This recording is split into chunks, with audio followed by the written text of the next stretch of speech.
Chairman PCB का merit, कारकर्दगी और फिटनेस पर समझौता करने से इनकार। पाकिस्तानी क्रिकेटर को टीम में शमूलियत के लिए डोमेस्टिक क्रिकेट खेलना होगी। सुप्रीम कोर्ट में मखसूस नशिस्तों की अलॉटमेंट केस की समाअत। पीटीआई ने तो इंतखाबात रुकवाने की कोशिश की थी। पीटीआई ने लाहौर हाई कोर्ट में दरखास्त दायर की थी।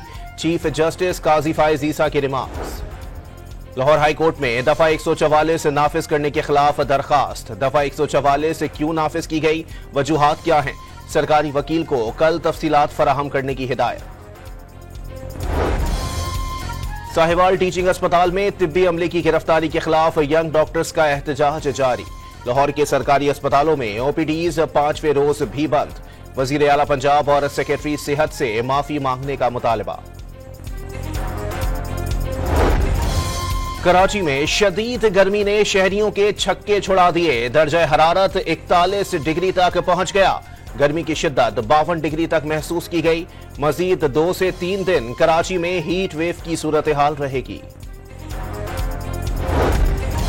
रहीम यार खान में अल्लामा इकबाल एक्सप्रेस की बोगी का व्हील जाम होने से आग लग गई। हादसे के बायस ट्रेनों की आमद-ओ-रफ्त 4 घंटे तक मुअत्तल रही। मुतासरा बोगी को अलग करके ट्रेन को रवाना कर दिया गया। और T20 वर्ल्ड कप के सुपर 8 मरहले में जनूबी अफ्रीका ने वेस्ट इंडीज को शिकस्त दे दी।